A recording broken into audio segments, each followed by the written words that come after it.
hey guys, Dr. Anderson here. I'm here with Christian that came all the way from Maryland.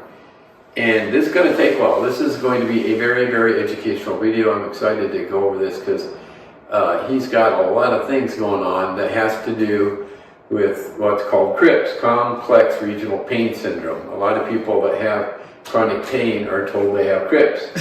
Yep. Okay, yeah, and you were told that, right? Yes. And again, it stands for Complex Regional Pain Syndrome. So he came here all this distance seeking help. He had seen doctors back in Maryland, and I think was getting kind of frustrated because he just saw a dead end, right? And I knew what needed to be done, but like basically none of my doctors were understanding. They didn't understand, and you almost figured it out. I figured it out, but right. None of them were listening to what I was saying. So like, I got to find somebody who treats right. this, you know. And I was struck by him when I called him, or when we did our Zoom meeting, because he seemed like, my gosh, this guy knows his anatomy, he knows the nerves.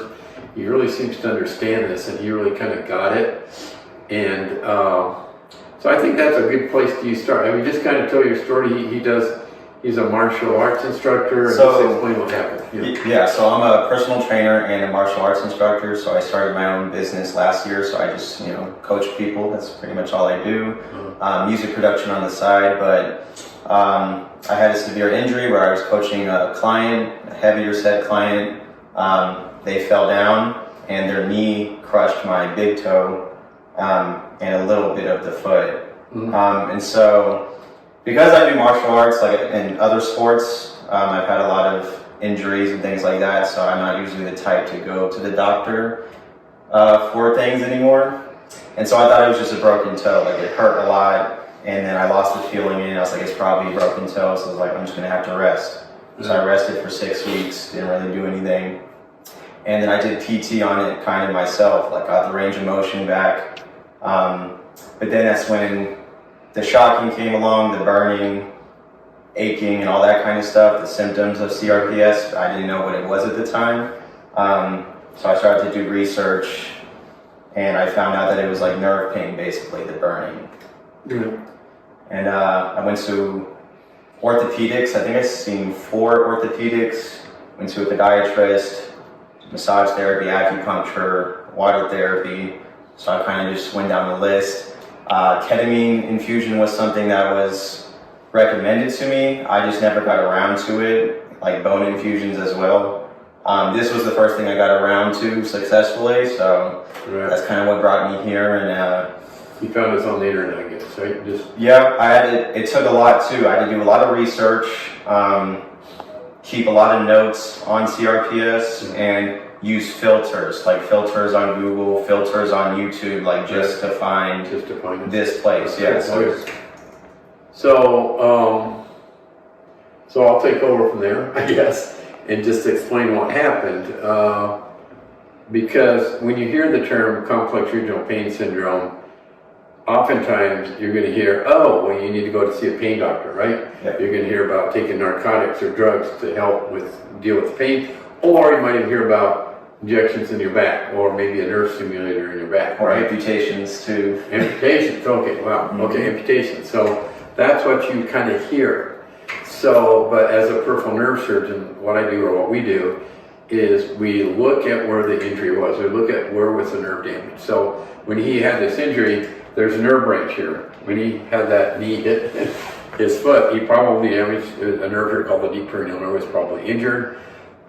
Just from my conversation with him, and he even kind of knew from our conversation that that's probably the main nerve that was the pain generator. So last week, we're talking on Monday, we're planning on surgery on this coming Wednesday, 2 days from now, but this past Friday, we injected him up here. I numbed up that nerve that I thought was causing the pain, and he had significant relief, right? Yeah, I mean, it took away all the pain for at least like 5 minutes, 5 to 7 minutes. Right. Burning was gone pretty much the whole rest of the day. I had like pain from the injection, but that was, separate. Right. So, I mean, it did do a significant amount of... So, and we refer to that as nerve mapping. We kind of know from where the injury seems to be emanating from. Somewhere, is it this branch? Is it this branch? So that was the main nerve, and we thought would have I call it the best yield for an injection, and indeed it did. He had really significant improvement. He could move his ankle more, felt a lot better. And so all we're doing today, it's kind of complicated, but we're planning on going up here, and what we actually do, we take the nerve out. We have learned, it's a sensory nerve, it doesn't spine muscle. We're going to go in, find the branch, and we actually cut it and bury it in muscle up there. He'll be functioning fine. He'll have a little bit of loss of feeling here, but there's other branches in the area that will go through an effect called sprouting that'll make up for that deficit later on. But we found through the years, like I've been doing this, I think for over maybe 10 or 12 years, that it really helps with CRPS, okay? It's a different way to look at it. And you could have a nerve injury from a surgery. You could have an injury from a trauma like Christian does. It doesn't matter. That's how we can treat it.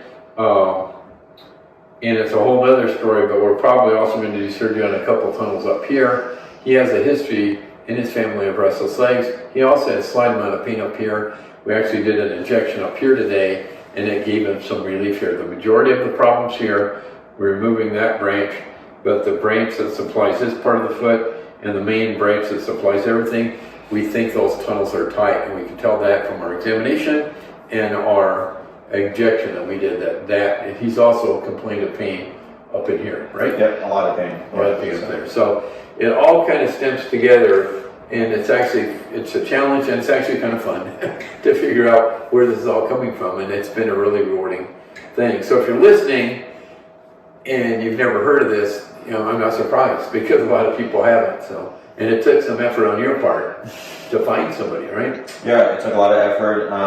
Yeah. To my knowledge, I've only found 4 doctors, like total, like in the country, for it, and the only good response I got was from here. So That's why you're here. Well, thank you. We have a good staff, and one of them's right behind the camera there. So anyway, so that's all. I mean, I hope that helps you guys listening. Really important to understand. You don't have to deal with the drugs. You don't have to have spinal cord stimulators. And I think there'd be a rare chance that I'm not helping this young man. But if by chance I did, then you still have those other options out there, okay? And really understand that. It's really something you need to look at and think about it that way. The other name for this, by the way, I'm going to mention it real quick. It's called reflex sympathetic dystrophy. You might hear that term thrown around. So if you hear reflex sympathetic dystrophy in complex regional pain syndrome, I don't want to go into detail, but there's similar terminologies that you'll hear. So anyway, thank you for watching, everybody. Please consider subscribing to our YouTube channel. If you know anybody else out there suffering like this, please let them know. And I don't know if you have anything to add, but I might say he's got a wheelchair right here, folks. He's been that disabled from this, right? Mm-hmm. It's hard. I mean, I can't work at all. I've had to stop coaching people for the most part. Like on days where I have coached people, it's like 1 person a day, 2 people a day, and like that's just excruciating. But that's just like to do enough, you know, to get by, you know, financially and things like that. The other thing I want to mention, when we numbed him here, he was starting to get pain over here. People, when they get CRPS, sometimes spreads to the other limb. And he did a smart thing by getting it earlier, because the longer you wait, it can spread even more. But the thankful thing is, I injected here, it helped him here, and it helped him here. So it's going to alleviate surgery over here. We don't need to do that side. And waiting longer might have made it more complicated, more potential involvement in surgery, potentially. So, okay, a lot more I could say. Love talking about this stuff. It's exciting, and I'm really thankful that he came all this distance. It took a lot of his effort and sacrifice to get here. So, all right. So, thank you for watching, and again, please subscribe to our YouTube channel and make comments. We appreciate the comments and questions you might have. Thank you.